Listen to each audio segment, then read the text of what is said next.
Greetings and salutations, I'm your quirky artist Heini Mika. It's another makeup look, I know. And this one I'm actually very excited. I'm very happy how it turned out. And I did this before, so today you're gonna learn a little bit about Brigitte Bardot. And yeah, I did it before with Marie Antoinette. My video is gonna be up in the card. Marie Antoinette is my idol. I love and adore her. And in that video, I gave you a little bit of like a run through of Marie Antoinette, what she was like and her life.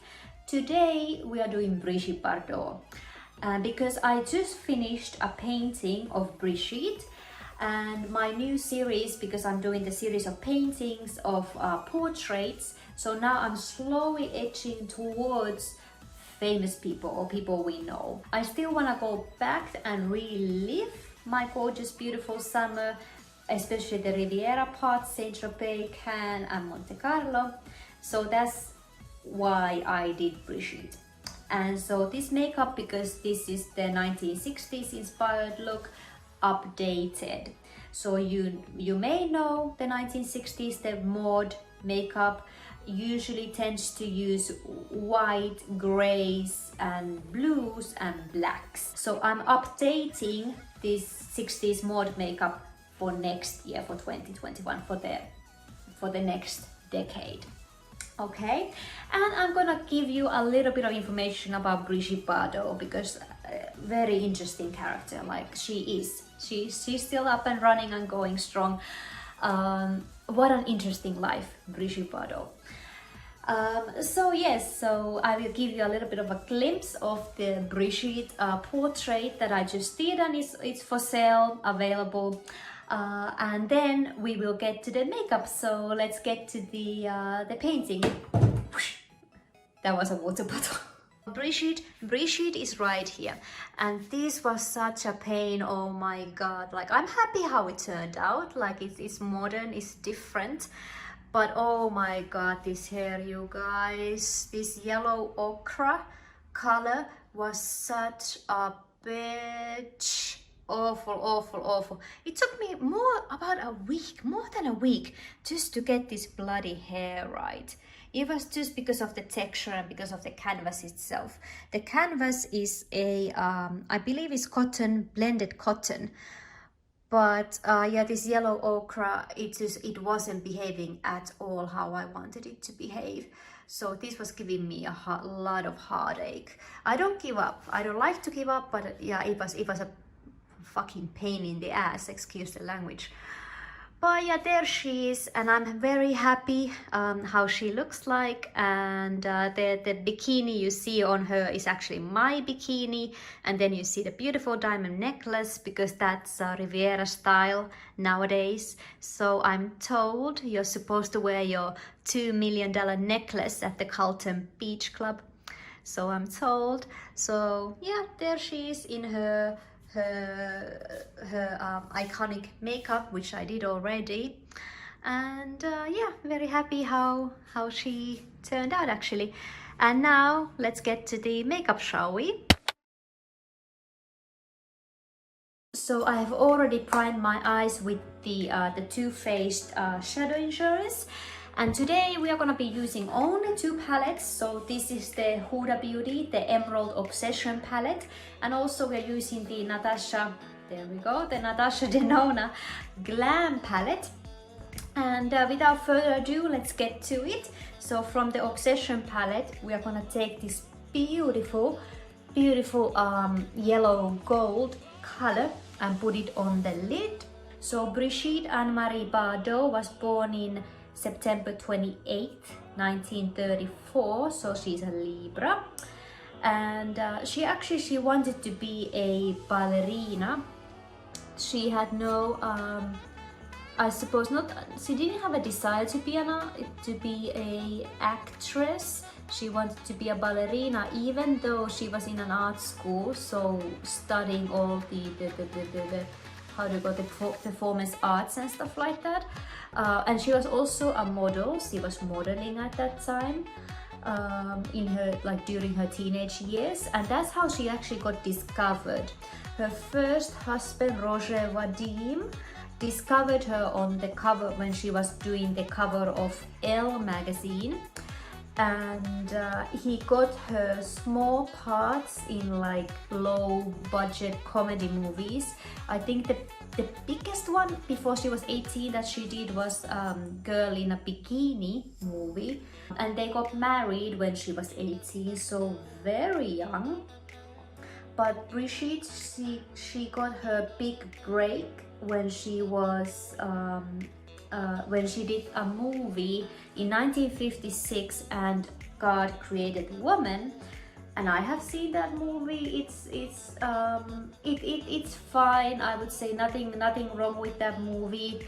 It's not exceptional, except if you want to look at, you know, take a look at 1950s Saint-Tropez. And in my opinion, spoilers, Juliette, she really should have ended up with her sugar daddy. I think she was in her early 20s, 20, 21, very young when she became European superstar in the cinema industry.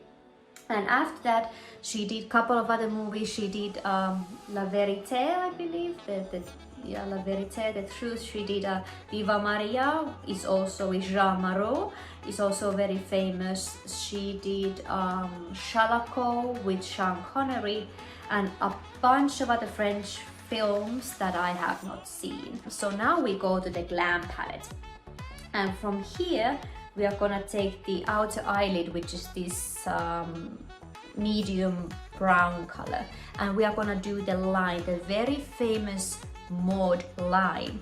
So the point of this whole thing is that we are gonna we are not gonna change the actual Maud look too much. We're just gonna reinvent it for this decade. So as I mentioned in the title, so this is the modern Maud for 2021. So we're gonna be playing with earthy tones. But basically, like, what interests me is the image of Brigitte. So even if like you don't know anything about Brigitte Bardot, you have seen her image, you have seen the big hair, you have seen the Maud makeup, you have seen the iconic eye makeup. I'll put my France video up in the card, which is where I recreate the Brigitte Bardot makeup. So that's what people associate her with. It's the image. It's not her career as an actress or her animal, because she's now doing, in the 70s, I think she quit acting in 1973, and then she started her own animal advocacy and her own charity for animal rights. People don't know her that way. We just know her image, that sex kitten, big blonde hair, the makeup, that image. And that's what really fascinates me about Brigitte. Not her acting career, but her image. And the same thing could be said about Marilyn Monroe. Like, people may know her movies because I believe like Marilyn's movies are more accessible because they are in English, and everybody tells you need to see Marilyn's movies. They're fantastic, which they are. Brigitte, obviously, because most of her cinematography is in France, it's in French, so it's not as accessible compared to your American or English actresses. So it is the image, and the image that Vadim and Brigitte, what they started to cultivate when they got married and right before A God Created Woman, was that she is this sex kitten. She is like almost this liberated woman. So Brigitte, when she broke out in the 1950s, even though Europe was kind of getting ready for that, like that liberated woman, that very sexual and sensual sex kitten of a woman, still she got slandered. Brigitte, she received a lot of criticism for her for being that sex kitten, for being so liberated. She went to Cannes. She would bare herself on the beach. She would pose like you could see her bum. Apparently her BB, her monocle Brigitte Bardot, became bare bum just because she was just better, like she wasn't afraid of showing skin and showing her body.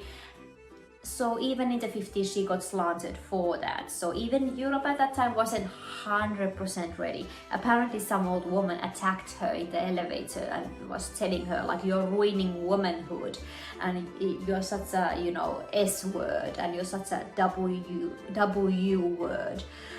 So she got a lot of criticism for that, even though her image was very much built on that, and people, the rest of the public did enjoy that very much. So it's the image that I'm mostly interested in. So that's that. You have the gold color, you have the brown color, and then we are gonna line the eyes. So this is the Anastasia Beverly Hills, the gel liner in jet. Yeah, in jet. Gonna line the eyes, and so yeah, back to Brigitte. So that's the thing about her. Most people they remember the image of her. They may remember her reputation, but they don't necessarily know much about her life, because the movie stardom, just like Marilyn in a way, her movie stardom was based, the fact that she was this very big movie star, like international movie star, was really painful for her. She didn't enjoy it. When she had her first child, she had to give birth at home. She couldn't even leave the house. The paparazzi, everybody was there trying to catch a glimpse of her leaving the house and what else. So she had to give birth at home. And the thing about the 1950s and 60s Brigitte is that she didn't even want to be a mother.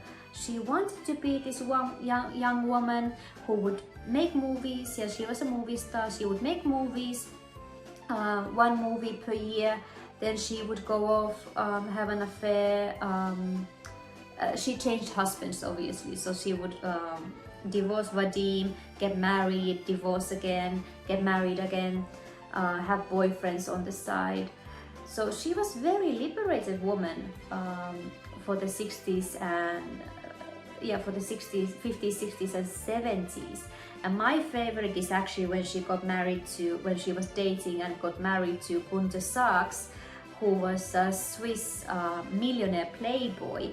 And there's a story where she was in her apartment in France, and he hired a helicopter and he flew over her house, and then he poured roses on her lawn. He would just throw roses at her when she was down here in her garden.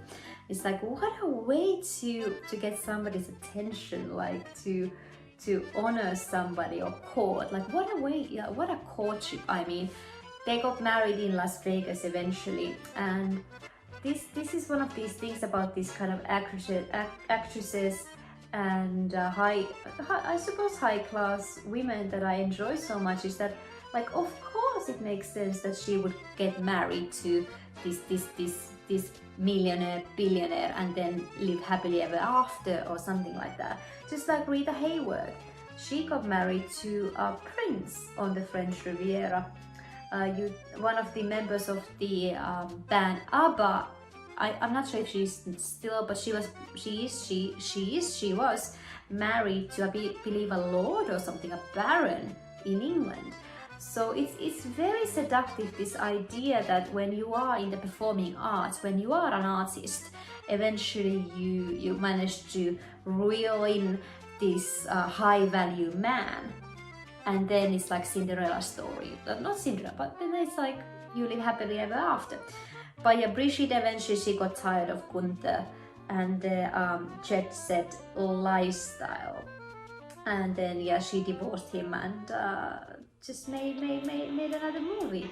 So she was very busy working, to be honest. She was a busy working girl. In the 70s she was still working, but obviously like now getting older, and Brigitte herself said that when she turns 40 she's gonna retire. Like, she's not gonna be looking at herself on the screen when she's 40 years old. And that's what happened actually. She did Shalako with Sean Connery, and that was her last English language movie. And then she did a few more in France, and then she retired. So next what I want to do is I want to go back to the Emerald Obsession palette, and I'm gonna take this one and put it in the lash line before we add the additional lashes, the individual lashes. So she, due to the harsh life or the directors or her personal life, she actually attempted suicide several times. And there was a horrible situation where people actually started sending her recommendations how to actually kill herself, because she would try to kill herself. It didn't pan out, obviously, and she would go to hospital and try to recover from that. And yeah, people were just being very shitty and saying like, hey, no, she just wants attention, like she's not real about it, she doesn't really want to kill herself, it's all for attention. I feel like Brigitte, even though with all the self-destructive stuff, she was still coping quite well, because she was still working, making those movies, finding a way how to kind of make herself happy during those awful times. I think it's also like because Brigitte was much more feistier. Some people say like the Brigitte, the sex kitten, stuff like that, was it cultivated by her husband and her boyfriends, Rosé Vadim especially, when they did and called Creative Woman? Was that really Brigitte, or was it her husband and the men in her life? Brigitte said that no, she was always like that. She was crazy. She wouldn't have fitted in the Hollywood system because she does things her own way. So in my opinion, I kind of resent that. I think Brigitte, she knew exactly what she was doing with her image, with the striped jumpers, with the black capri pants, with that kind of dancer image that Audrey Hepburn was also advocating at that time, I believe. So I think Brigitte, she knew what she was doing, but she let these men guide her into the direction of like how to become a superstar, and she did, because her image still lives. Now we are gonna do also the iconic dots. So usually for the normal mod, you would be using a pencil, and maybe additionally you would put eyeliner on top. So for this one, we are just gonna use a black eyeliner. We are gonna make them very sleek, very slim, still noticeable, but slightly more modern than what they were doing in the 1960s.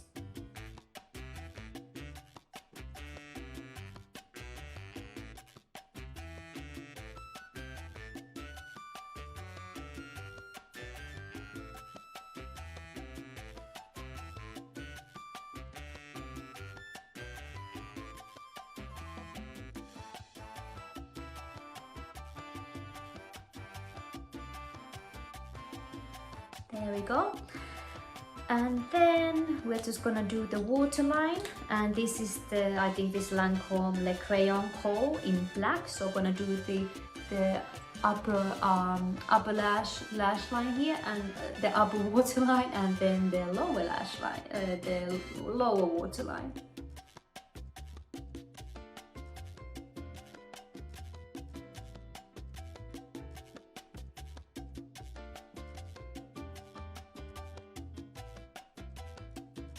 And next we are gonna do the mascara, and it's my usual one. It's the Charlotte Tilbury, the push-up one, and then it's the Kush mascara on top. And then one thing I just want to mention is that after while she was still doing the movie, she was also singing, and you can find her music on YouTube. And I really enjoy that. Like it's very happy. Like it has that and God Created Woman, that cha-cha-cha flavor, but it's also like the very 1960s modern French wave as well. One of my favorites is I mean, maybe obviously is the Bonnie and Clyde. She did with, was it Georges something? He was a famous singer at that time. So they did Bonnie and Clyde song together, and it's a fun song. The first time I heard it was on Mad Men actually. when she did A God Created Woman, Saint-Tropez wasn't famous at all. It was just like this rinky-dink fishing village. But because she got married there, she got a villa, I believe, over there as well. So Brigitte Bardot made Saint-Tropez what it is today. Last but not least is the lipstick. So this is the Charlotte Tilbury, the Coral Kiss.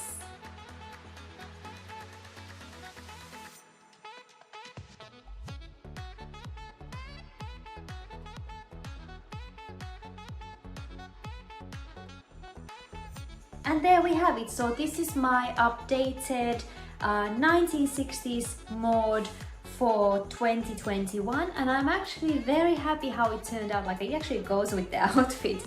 That wasn't intentional, but it's just like, just to keep the elements from the actual mode makeup, but just, yeah, just basically just to update it, just to bring it to the new decade and make it a little bit more wearable. And yeah, happy how it turned out. And thank you for listening for my Brigitte Bardot, my little Brigitte Bardot bio. And yeah, I hope you enjoyed this look. I hope you like wearing the look, and I'll see you in my next video, whatever that's gonna be. And yeah, so thank you for watching. Until next time, bye, ciao.